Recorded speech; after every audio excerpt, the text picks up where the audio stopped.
할렐루야. 네, 오늘도 역시 마찬가지로 큐티 내에 있는 오늘 큐티 말씀을 가지고 우리가 함께 말씀을 나누고 묵상했습니다. 이스라엘 백성들은 지금 광야에서 가나안 땅으로 행군하고 있는 중입니다.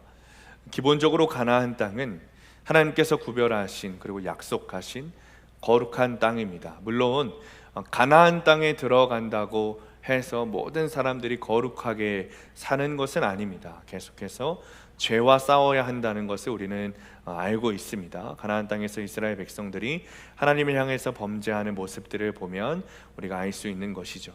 그러나 그것은 가나안 땅에 들어간 후에 백성들의 모습을 보고 우리가 묵상해야 할 포인트이고, 기본적으로 광야 가운데서 거하고 있는 이스라엘 백성들의 관점에서 약속하신 땅 가나안은 하나님이 약속해 주신 거룩한 땅이고 우리가 들어가야 할 천국을 의미합니다. 그래서 중요한 것이 무엇이냐면 이스라엘 백성들이 거룩한 땅에 들어갈 준비가 되었느냐라는 것이 중요한 것이죠. 그리고 그 준비를 시키시는 과정이 광야라는 것입니다. 광야로 인도하신 분은 하나님이십니다.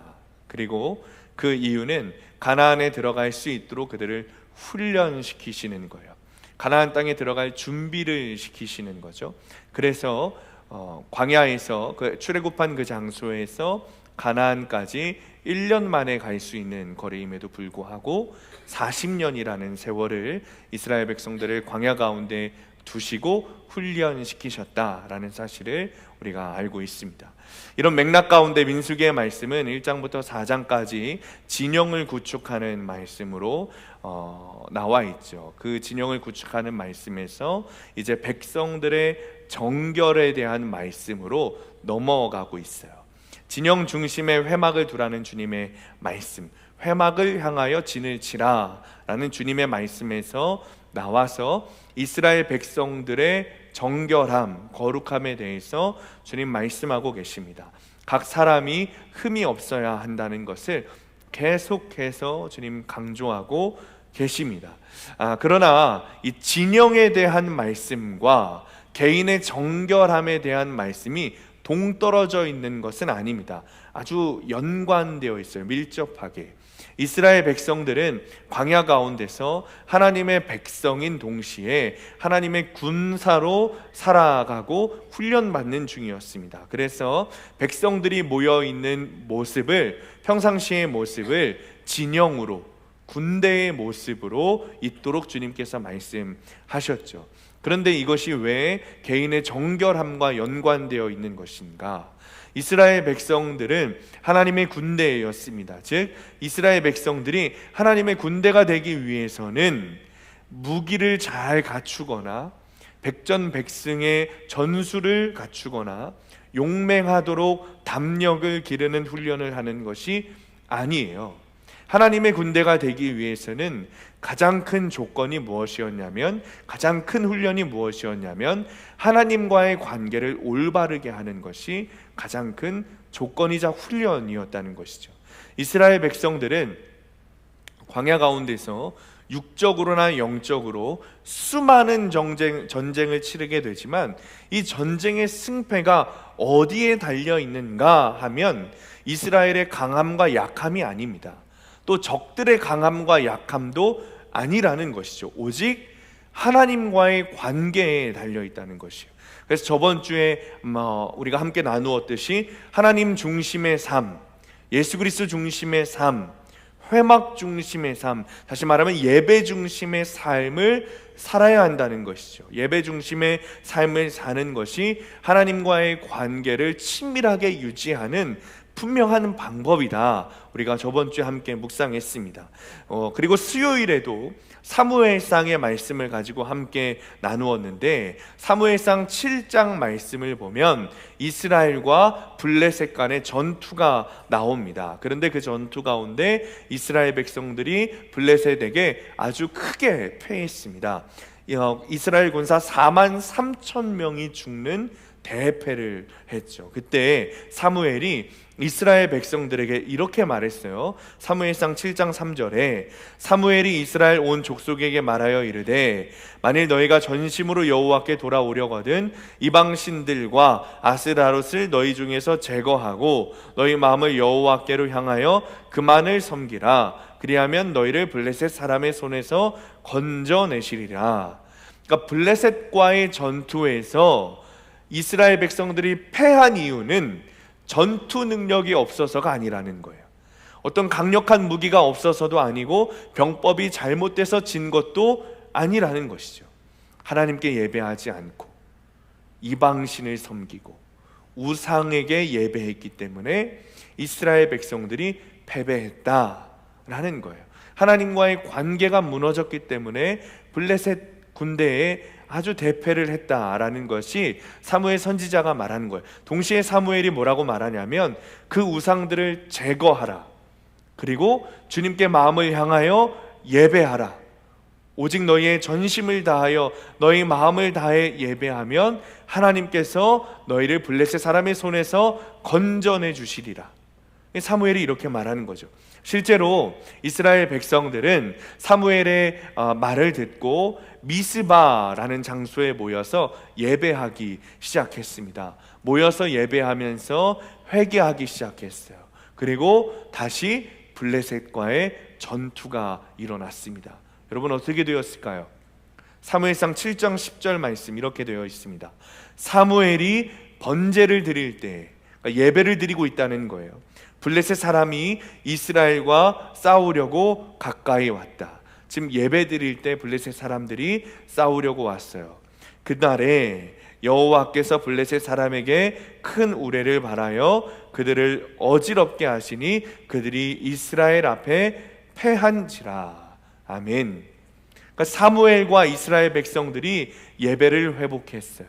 하나님과의 관계를 회복했어요. 그때 블레셋이 쳐들어옵니다. 그러자 이스라엘 백성들이 나가서 싸웁니까? 그러지 않았어요.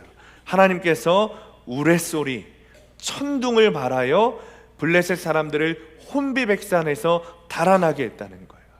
하나님이 승리하게 하셨다는 것이죠.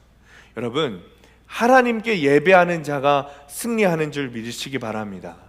하나님과의 관계가 올바르게 되어 있는 자가 승리하게 되어 있는 거예요. 민수기 1장부터 5장까지의 말씀 역시 동일해요. 이스라엘 백성들은 가나안 땅에 들어가기 위해서 예배 중심의 삶을 통해 하나님과의 관계를 올바르게 해야 된다는 거예요. 그리고 본문의 말씀은 그 예배 중심의 삶이 우리가 지금 예배를 드리는 동안에만 있는 것이 아니라 개인의 삶 가운데 이어져야 한다는 것이죠. 거룩한 예배, 거룩한 예식, 거룩한 예배 태도뿐만이 아니라 거기서 끝나면 그것은 거룩이 아니라 경건주의라는 거예요.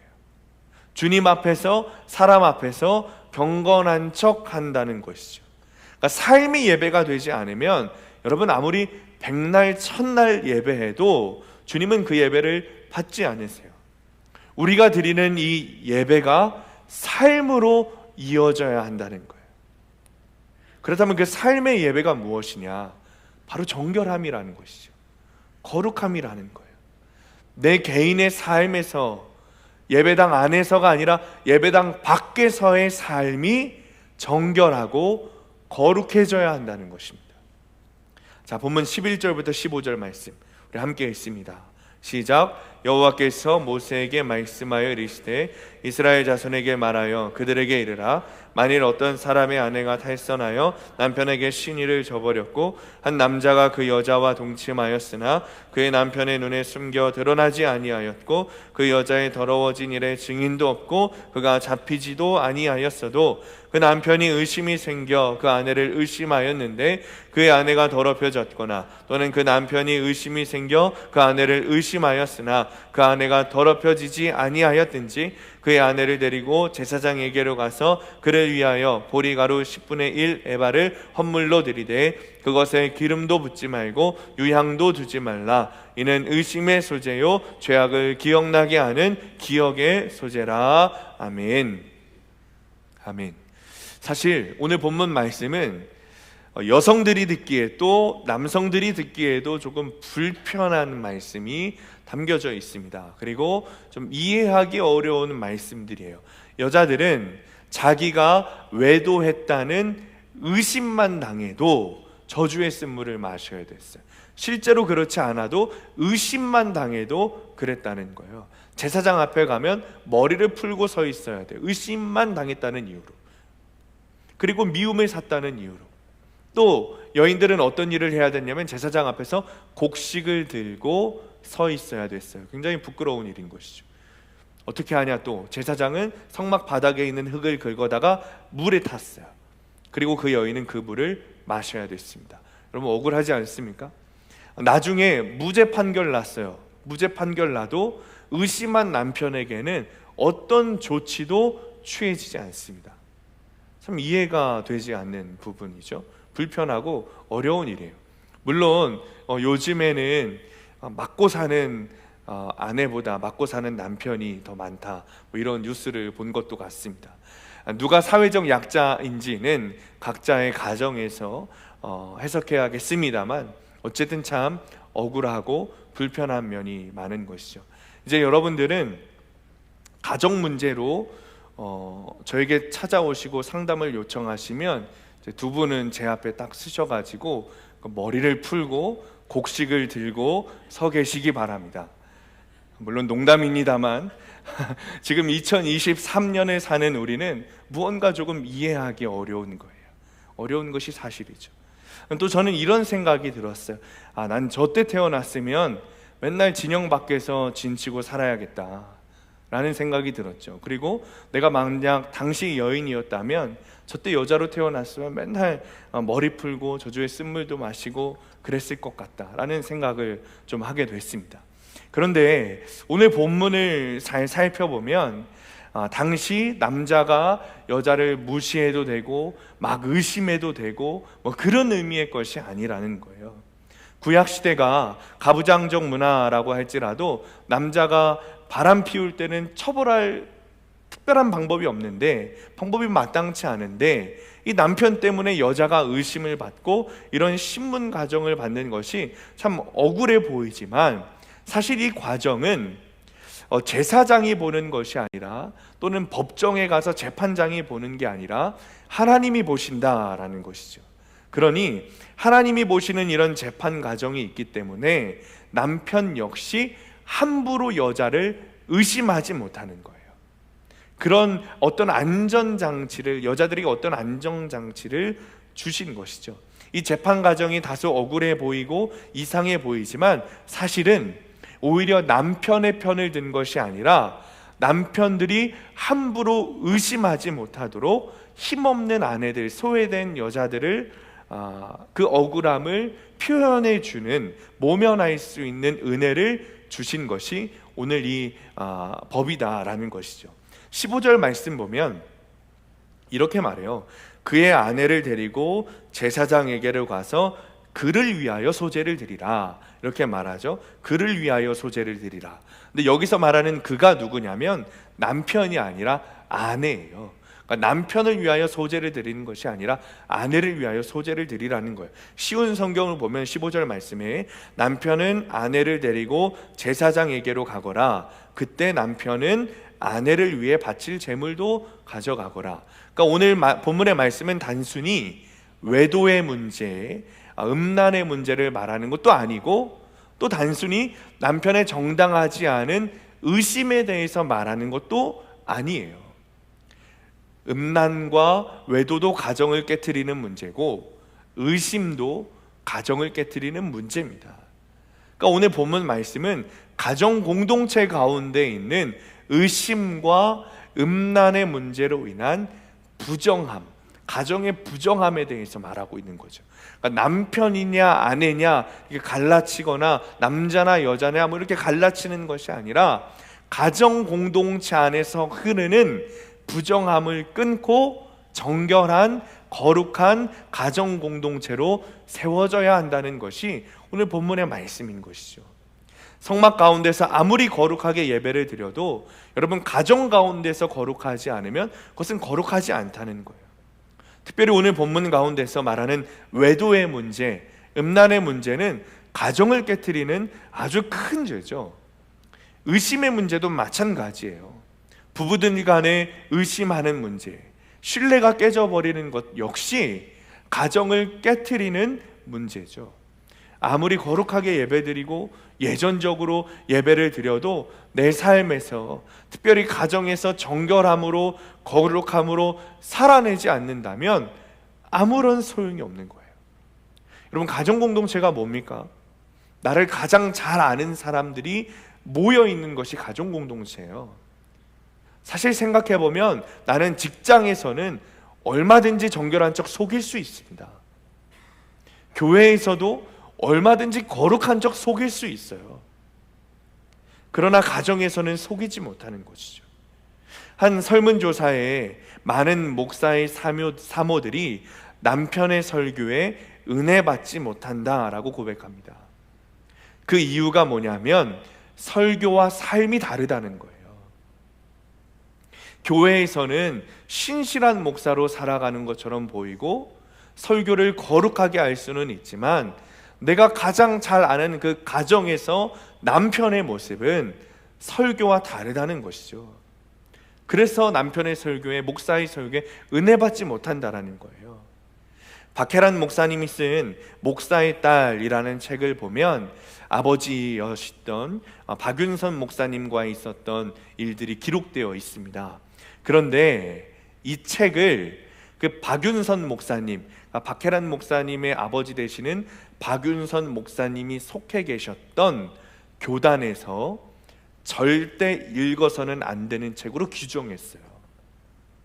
박윤선 목사님이라는 분이 어떤 분이냐면 극보수 교단의 아주 유명하고 존경받는 목사님이었습니다.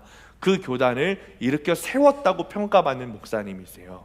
그런데 이 책에는, 이 목사의 딸이라는 책에는 그렇게 존경받던 목사님의 가정에서의 치부가 낱낱이 담겨져 있었던 거예요. 책 중에는 이런 내용이 있습니다. 어느 주일날 모든 예배를 마치고 박혜란 목사님이 당시 대학생 시절에 친구 집에 가서 공부를 하고 돌아왔어요. 다음날 시험이 있었기 때문에 함께 스터디를 한 친구와 공부를 하고 집으로 돌아온 것이죠. 그런데 박혜란 목사님이 큰 충격에 빠졌습니다.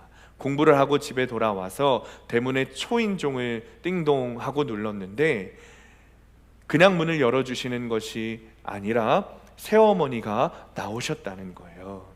그리고 말씀하시기를 아버지께서 더 이상 너를 보지 않겠다고 말씀하셨다. 학교 등록금도 내어줄 수 없다고 말씀하셨다. 그러니 알아서 공부하거라 라고 이야기를 하고 정말 문을 열어주지 않으시고 집으로 들어갔다는 거예요. 그 이유가 뭐냐? 주일날 공부를 했다는 거였어요. 당시 굉장히 보수적인 아버지 밑에서 자랐기 때문에 본인도 주일날 친구 집 가서 공부를 하는 것에 대한 걱정이 있었대요. 그런데 다음날 시험이 있으니까 공부는 해야겠고 친구와의 스터디 약속이 있었기 때문에 박혜란 목사님은 어쩔 수 없이 친구 집에 가서 공부를 하고 왔어요. 그런데 친구 집에 오고 가면서 이제 가는데 1시간, 오는데 1시간이었는데 그 길을 버스를 타고 가지 않고 걸어서 왔다 갔다 했다는 거예요. 왜냐하면 당시에는 주일에는 버스도 타서는 안 된다라고 가르침을 받았기 때문이라는 것이죠. 그렇게 나름 안식일을 지키면서 공부를 하고 왔는데 새어머니가 전하는 아버지의 뜻은 정말 자신의 충격적이었고 배신감을 느꼈다라는 이야기가 적혀 있어요. 뿐만 아니라 이 친어머니가 돌아가시고 새로 오신 새어머니에게 자라면서 항상 배은망덕한 전처자식이라는 소리를 들으면서 박해를 받았다고 이 책에 기록되어 있습니다. 그러니까 교회 안에서는 거룩하고 정결한 모습의 목회자였지만 가족들에게는 전혀 사랑이 없는 아버지였다는 것이죠. 그 책 표지에는 이렇게 적혀 있습니다. 하나님의 종이라는 이름 위에 감춰진 슬픈 가족사. 자, 사랑하는 성도님들, 여러분의 가정 가운데 정결한 삶, 거룩한 삶을 살아야 합니다. 예배당에서만 거룩하게 예배를 드리는 것이 아니라 우리의 삶에서 예배를 드려야 되는 거예요. 여러분의 가장 가까운 곳에서 여러분의 실체를 다 알고 있는 내 가족들에게 진짜 예수님의 삶을 보여주는 것이 진짜 변화된 삶이고 거룩한 삶이라는 것이죠. 다른 곳에서는 얼마든지 속일 수 있어요, 여러분.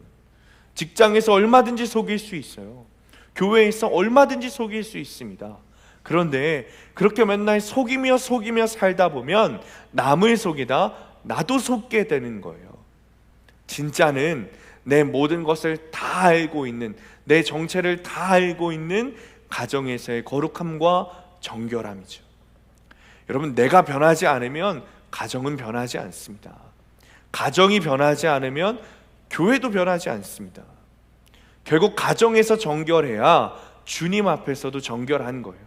가정에서 정결하지 않으면 주님 앞에서도 정결하지 않은 것입니다. 그래서 주님은 진영을 구축하고 그 진영의 거룩함에 대해서 말씀하시다가 곧바로 이어서 개인의 정결함, 가정의 거룩함에 대해서 그래서 말씀하고 계신 거예요. 우리가 드리는 예배가 삶으로, 여러분의 삶으로 이어지게 되시기를 간절히 축원합니다. 적용 질문입니다. 밖에서는 거룩하나 가정 안에서는 부정했던 일은 무엇입니까? 가족 간에, 부부 간에 얼마나 신뢰하고 있습니까? 내가 고백하고 정결해져야 할 가정 안에서의 부정함은 무엇입니까? 자, 그렇다면 개인의 정결함 그리고 가정에서의 나의 거룩함에 대해 주님 말씀하고 계신데, 그럼 이런 문제가 일어났을 때, 부정함에 대한 문제가 일어났을 때 이 문제를 어디로 가지고 가야 하는가? 주님께서 말씀하고 계시죠.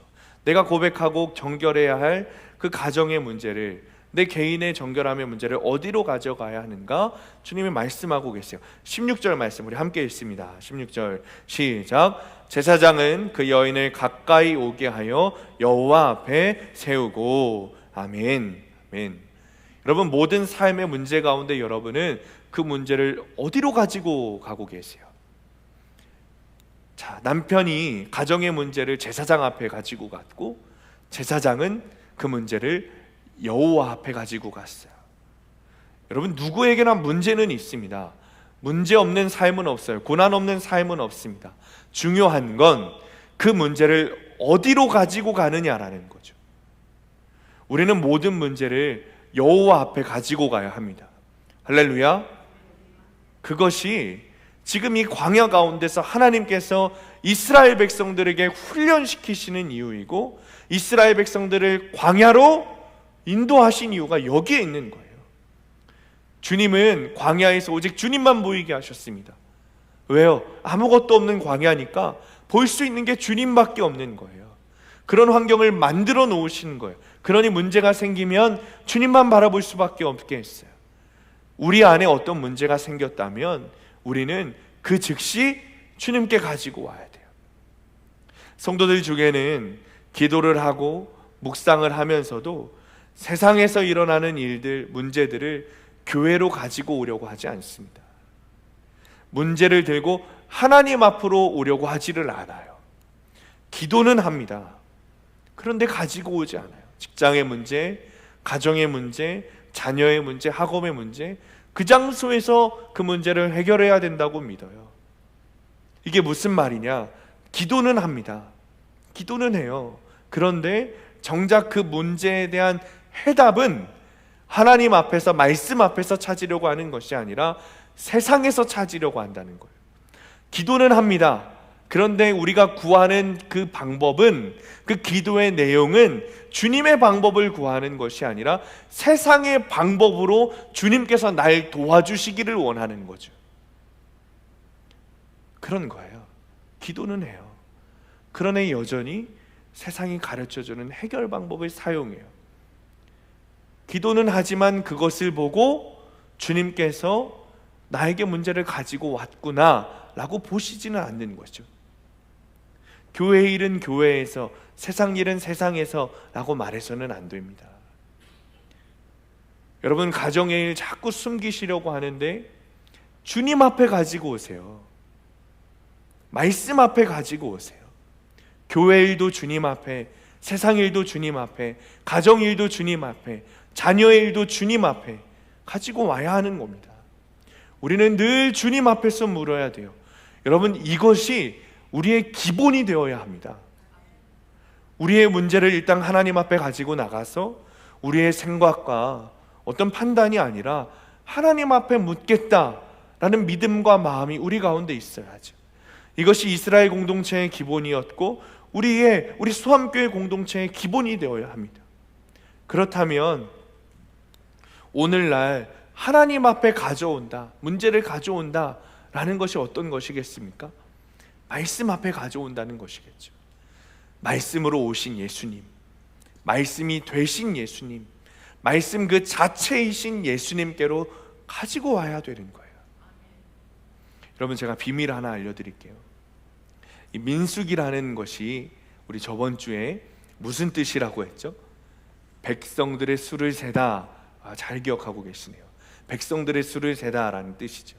그런데 히브리 원어로 하면 그 말이 조금 다릅니다. 그러니까 민수기라는 책의 히브리어 이름은 뭐냐면 미드바르라는 이름이에요. 미드바르. 그런데 이 미드바르라는 뜻이 뭐냐면 광야라는 뜻이에요. 이 책이 히브리어에서 불어로, 독어로, 또 영어로, 그리고 한국어로 해석되면서 민수기라는 이름을 가지게 되었는데, 사실 히브리어 원어로 하면 백성들의 수를 세다라는 뜻보다는 광야, 그러니까 광야의 책 혹은 광야에서 일어난 백성들의 일, 이렇게 짓는 것이 더 옳은 것이죠. 여기서 더 한 가지 놀라운 사실을 제가 알려드릴게요. 미드바르라는 이 광야라는 단어에서 파생된 히브리어 단어가 있습니다. 다바르라는 단어인데 비슷하죠? 미드바르, 다바르. 미드바르에서 다바르라는 단어가 나온 거예요. 그런데 이 다바르의 뜻이 뭐냐면 하나님의 말씀이라는 뜻이에요. 그러니까 이 미드바르라는 이 민수기라는 책 원래 뜻 안에는 주님의 의도가 모두 담겨져 있었던 거예요. 미드바르에서 다바르로, 광야에서 말씀으로, 광야와 같은 문제를 말씀 앞으로 가지고 가야 한다는 것이죠. 이것이 주님의 뜻이었어요. 이것이 주님이 이스라엘을 광야로 인도하신 이유였습니다. 여러분들 중에 저에게 찾아와서 상담하시는 분들이 있습니다. 여러 가지 문제를 가지고 오세요. 참고로 제 방은 언제나 여러분 열려 있습니다. 어려워하지 마시고 찾아오세요. 찾아오셔서 기도도 요청하시고 상담도 하셔도 됩니다. 저에게 여러 번 상담할 요청하신 분들은 아시겠지만 저에게 문제를 가지고 오시면 제가 그 문제를 다 듣고 잠깐 큐티를 합니다. 저의 생각과 저의 판단이 아니라 정말 주님께 묻고 싶기 때문에 그런 것이죠. 그것이 더 정확하기 때문에 그래요. 물론 제가 여러 번 들었던 문제에 대해서는 제가 그것에 대해서 인식하고 있기 때문에 아침에 큐티했던 말씀을 가지고 상담을 해드리지만, 제가 처음 들은 문제에 대해서는 반드시 바로 대답하지 않고 시간을 갖고 큐티를 하고 상담을 해드리고 기도를 해드립니다. 그 이유는 명확합니다. 이 문제를, 여러분들의 문제를 주님 앞에 가지고 가고 싶은 거예요.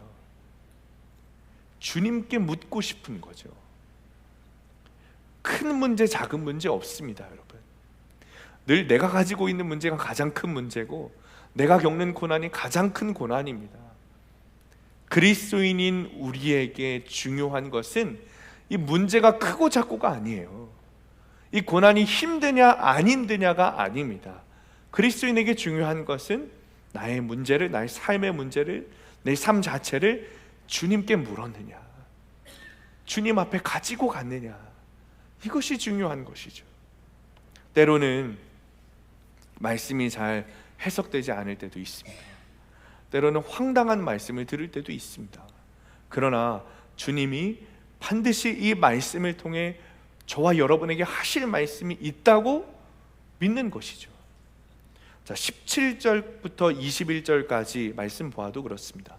우리 함께 읽어볼까요? 17절에서 21절 시작. 토기에 거룩한 물을 담고 성막 바닥에 티끌을 취하여 물에 넣고 여인을 여호와 앞에 세우고 그의 머리를 풀게 하고 기억나게 하는 소재물 곧 의심의 소재물을 그의 두 손에 두고 제사장은 저주가 되게 할 쓴물을 자기 손에 들고 여인에게 맹세하게 하여 그에게 이르기를 네가 네 남편을 두고 탈선하여 다른 남자와 동침하여 더럽힌 일이 없으면 저주가 되게 하는 이 쓴물의 해독을 면하리라. 그러나 네가 네 남편을 두고 탈선하여 몸을 더럽혀서 네 남편 아닌 사람과 동침하였으면 제사장이 그 여인에게 저주의 맹세를 하게 하고 그 여인에게 말할지니라. 여호와께서 네 넓적다리가 마르고 네 배가 부어서 네가 네 백성 중에 저주거리 맹세거리가 되게 하실지라. 아멘. 남편이 의심을 했습니다. 그래서 제사장 앞으로 이 문제를 가지고 갔어요. 그랬더니 제대로 된 말은 해주지 않고 어떤 계시나 어떤 예언이나 뭐 이런 거를 해주지는 못할 망정 성막 바닥에 있는 흙을 긁더니 그것을 물에 타는 거예요. 그리고 그것을 여인에게 마시라는 거죠. 억울해 죽겠는데 여러분, 그 당시에 머리를 풀어 헤친다는 것은 정말 모욕적인 일이거든요. 그 머리를 풀고 곡식단을 들고 제사장 앞에 서 있으라는 거예요. 이해가 되지 않죠. 그리고 정말 아무런 죄를 짓지 않았으면 아무 일도 없을 것이고, 남편의 의심대로 정욕의 죄를 지었다면 허벅지가 마르고 배가 부어오르는 그런 벌을 받게 될 것이다 라고 말하는 거죠. 여기서 말하는 허벅지는 여자의 생식기를 말하는 것이고, 허벅지가 마른다는 것은 임신할 수 없는 상태를 말하는 것입니다. 또 배가 부어오르는 것은 복수가 차오르는 것을 말하기도 하고 상상 임신을 말하는 것이기도 합니다. 어쨌든 이런 무언가 내가 원하지 않는, 내가 바라지 않는 그런 주님의 말씀이 주어질 때도 있다는 거예요. 여러분, 저도 마찬가지예요. 누가 이런 본문을 가지고 주일 설교를 하고 싶겠어요? 그렇죠? 그런데 주일에 이 본문을 우리에게 주셨으니, 큐티 본문이, 오늘 큐티 본문이 이 본문이니까 이 본문을 통해 우리 수함교회 하실 말씀이 있구나 라고 생각하고 묵상하고 전하는 거죠. 그런데 그 말씀에 이 여인이 어떻게 합니까? 이렇게 말도 안 되는 말씀에 이 여인이 어떻게 하냐 이 말이죠. 22절 우리 함께 읽습니다. 시작. 이 저주가 되게 하는 이 물이 네 창자에 들어가서 네 배를 붓게 하고 네 넓적다리를 마르게 하리라 할 것이요 여인은 아멘 아멘 할지니라. 아멘. 이 여인이 말도 안 되는 이 말에 아멘 아멘 한다는 거예요. 우리의 문제를 하나님 앞에 가지고 갈 때면 여러분 어떠세요? 늘 예상하는 답변을 들으십니까? 늘 여러분이 원하시는 답변을 들으세요? 하나님은 거의 100에 99번이면 우리가 예상하지 못하는 답변을 하십니다. 때로는 우리로서는 이해가 되지 않을 말씀일 때도 있어요.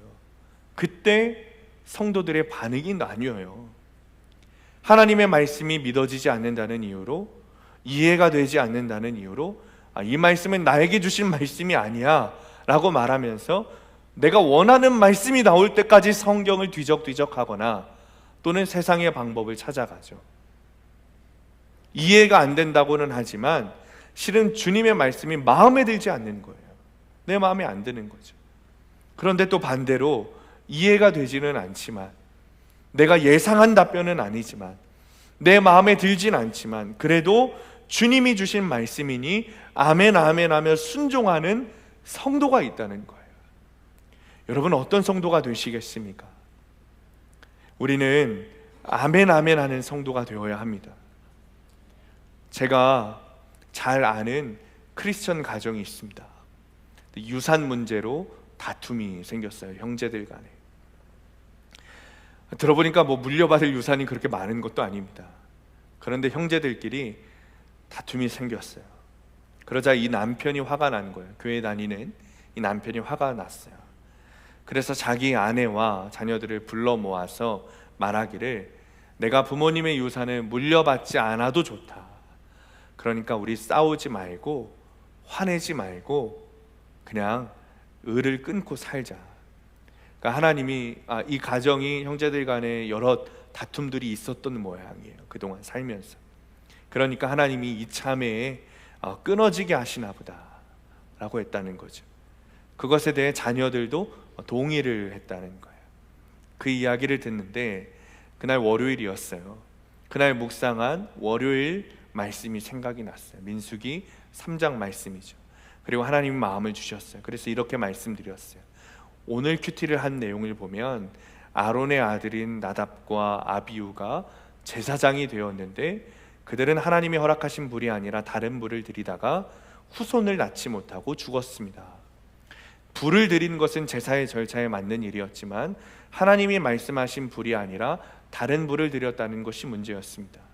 싸우지 않겠다, 화내지 않겠다라는 것은 불을 들이는 일일 수는 있습니다. 그러나 싸우지 않기 위해 을을 끊고자 하는 것은 다른 불을 들이겠다는 것입니다. 정말 유산을 받는 것을 포기했다면 이 일은 예수 믿지 않는 다른 형제들을 구원하기 위해 주님이 주신 기회입니다. 그러니 이 기회를 놓쳐서는 안 됩니다. 다른 불을 들이면 믿음의 후손을 낳을 수 없습니다. 이 기회를 놓치면 그들에게 복음을 전할 기회가 영영 없을 수도 있습니다. 그러니 이 기회에 복음을 전하고 당신의 자녀들이 오늘 이 사건을 기억하며 나중에 믿음을 가질 수 있도록, 예수를 믿을 수 있도록 도와주세요. 세상 사람들과 똑같이 행동하면 믿음의 후손을 낳지 못합니다 라고 말씀드렸어요. 이해하지 못하는 말일 거예요. 하나님이 이참에 끊어지게 하시나 보다 라는 말에 여러분들도 속으로 아멘 하시는 분들도 있었을 거예요. 세상 사람들은 싸워서라도 유산을 가지고 와야지, 뭐 그런 법 있잖아, 그거 가지고 와야지 말할 겁니다. 그렇지 않으면 싸우지 않고 화내지 않는 것만으로도 잘했다, 을을 끊는 것만으로도 잘했다 라고 할 수도 있습니다. 그런데 칭찬은커녕 싸우는 거야 당연히 안 되고 유산도 포기하시고 유산을 포기하는 것을 통해서 복음을 전하라고 하니까, 이렇게 해야 믿음의 후손을 낳을 수 있다고 하니까 이해가 안 되는 거죠. 여러분, 꼴보기 싫은 남편, 미워 죽겠는 시누이 위해서 기도하고 그들의 구원을 위해서 무릎 꿇고 복음을 전하세요 라고 하면 못하겠다는 거예요. 그들이 나에게 용서를 빌어야지 내가 왜 용서를 비냐는 거예요. 심지어 나를 구해 주시려고, 하나님께서 나를 구해 주시려고 나 괴롭히던 남편을 먼저 일찍 죽게 하셨다는 거예요. 저 이런 소리도 들어봤어요. 세상 관점에서 보면 그럴 수 있겠구나라고 생각할 수도 있습니다. 그리스도인임에도 불구하고. 그런데 구속사의 관점으로 보면 하나님이 나에게 맡기신 남편에게 한 번도 복음을 전하지 못한 죄인인 나를 보게 되는 거예요. 그리고 이제는 더 이상 그런 죄를 짓지 않기 위해 남은 가족들을 위해서, 그들의 구원을 위해서 최선을 다해 복음을 전하는 것이죠. 그것이 진정으로 구속사의 말씀으로 삶을 해석한 사람의 모습입니다. 우리는 이 구속사의 말씀에 아멘 아멘 해야 되는 거예요. 문제를 하나님 앞에 가져가면 아멘 아멘 하게 됩니다. 말씀을 구속사로 해석하고 내 삶을 구속사로 해석하게 되면 세상 사람들은 이해할 수 없는 주님의 말씀에 아멘 아멘 하게 되는 거예요. 그렇게 못살게 굴면서 시집살이 시키던 시어머니한테 머리 숙이고 들어가서 무릎 꿇고 순종하세요 라는 말에 어떻게 아멘 아멘 하겠습니까? 독립하지 말고 여전히 날 때리는 아빠에게 생활비 주기 위해서, 함께 살기 위해서 돈을 벌어라 라는 주님의 말씀에 어떻게 아멘 아멘 할 수 있냐고요. 피해의식과 우울증으로 협박하는 그 엄마에게 내가 더 죄인이니까 그 부모에게, 그 엄마에게 순종하라는 말에 어떻게 아멘 아멘 할 수 있냐고요. 생판 모르는 남을 위해서, 또 그 자녀를 위해서 생업을 뒤로하고 쫓아가서 섬겨라 라는 주님의 말씀에 어떻게 아멘 아멘 할 수 있겠어요. 그런데 구속사의 말씀이 들리면 아멘 아멘 하게 되는 거예요. 주님께 문제를 들고 가면 늘 주님은 가장 중요한 구속사로, 구원의 관점으로 우리에게 말씀하십니다. 그것이 주님이 원하시는 해결 방법입니다. 그 말씀은 세상 가치관으로 보잖아요. 세상의 눈으로 보면 이해할 수 없어요. 싸우지 말고 유산 포기하고 들어가서 네 안에 있는 모든 거 다 꺼내어서 복음을 전해라. 여러분, 이게 어떻게 할 수 있는 일이겠어요? 안 싸우는 것만으로도 다행이지. 그러나 세상 관점으로 보면 그렇게 할 수 없지만, 주님의 관점으로 보면, 구속사의 관점으로 보면 그 말씀에 아멘 아멘 하게 되는 것이죠. 적용 질문입니다. 나의 정결함을 위해 주시는 적용은 무엇입니까? 그동안 순종하지 못했던 구속사의 말씀, 이제는 아멘 아멘 해야 할 말씀은 무엇입니까? 말씀을 마칩니다. 오늘 본문의 핵심은 예배 중심의 삶이 개인의 정결함과 가정의 거룩함으로 이어져야 한다는 것입니다.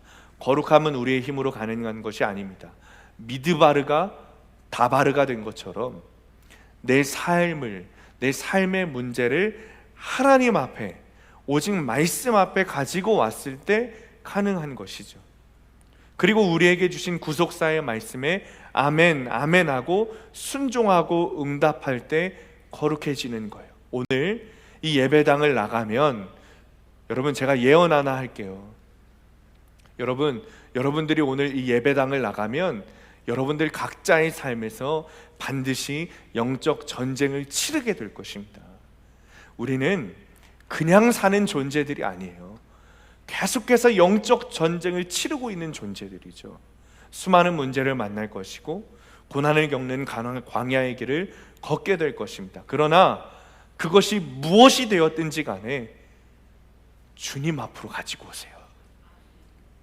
말씀 앞으로 가지고 나오세요.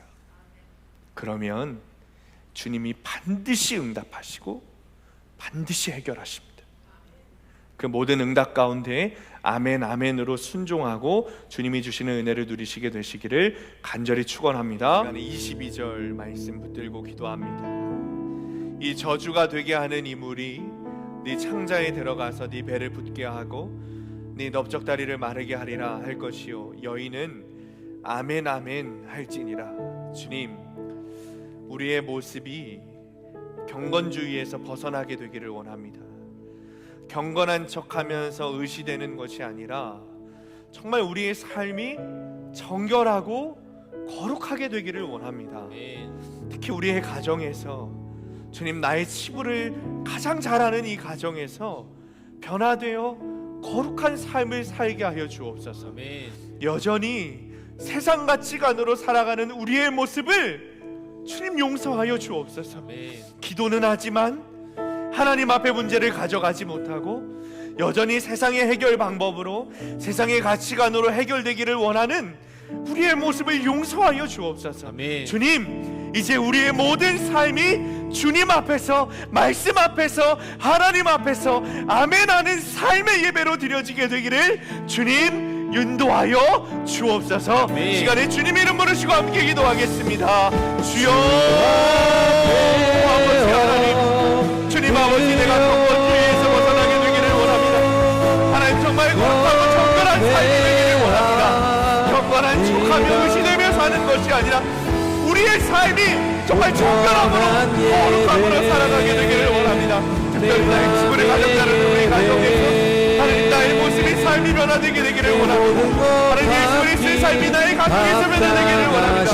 내가 변해야 가정이 변하고 가정이 변해야 교회가 변한다는 아버지 사실을 믿음으로 말미암아 하나님 거룩한 삶이 되기를 원하오니 하나님 우리의 삶을 인도하여 주옵소서. 우리의 삶을 인도하여 주옵소서. 우리의 삶을 인도하여 주옵소서.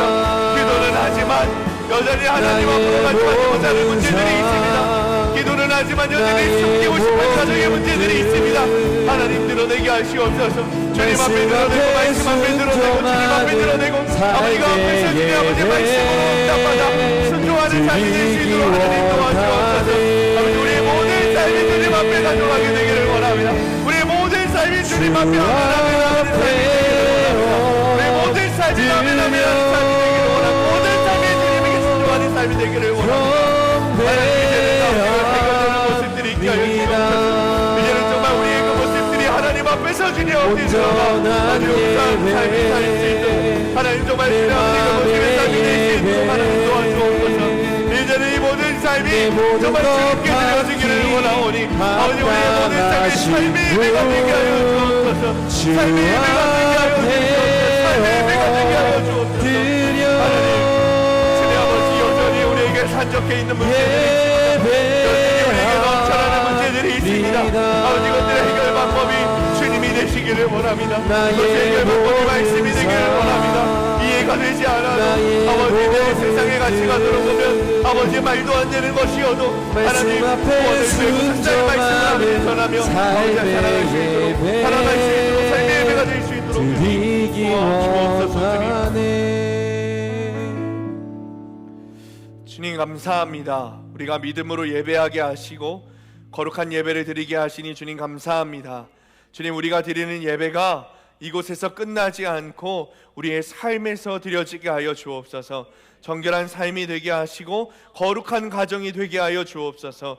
내 삶의 문제를 하나님 앞으로 가져가게 되기를 원합니다. 말씀 앞에 가져가게 되기를 원합니다. 주님이 주신 말씀에 이 여인처럼 아멘 아멘 하며 순종하는 삶이 되게 하여 주옵소서. 직장에서 교회에서는 물론이고 아버지 나를 가장 잘하는 이 땅의 가정에서 나의 치부를 가장 잘하는 이 가정에서 변화되어 말이 아니라 우리의 삶과 행동으로 예수님을 전하는 정말 진정한 예수님의 자녀로 그리스도인으로 살아가도록 하나님 우리를 인도하여 주옵소서. 이제는 우리의 구세주가 되시는 예수 그리스도의 은혜와 섭리자가 되시는 하나님의 사랑하심과 우리를 온전케 하시는 성령님의 인도하심이 이곳에서 드리는 예배가 개인의 정결함과 가정의 거룩함으로 이어지기 위해 늘 우리의 삶과 우리 삶의 문제를 하나님 앞에 가지고 나오며 주신 말씀에 아멘 아멘 하는 것을 결단하고 세상을 향하여 나아가는 모든 성도들 머리머리 위에 이들의 가정과 일터와 학업 위에 그리고 사랑하는 수암교회 위에 영원토록 함께 하시기를 간절히 축원하옵나이다. 아멘.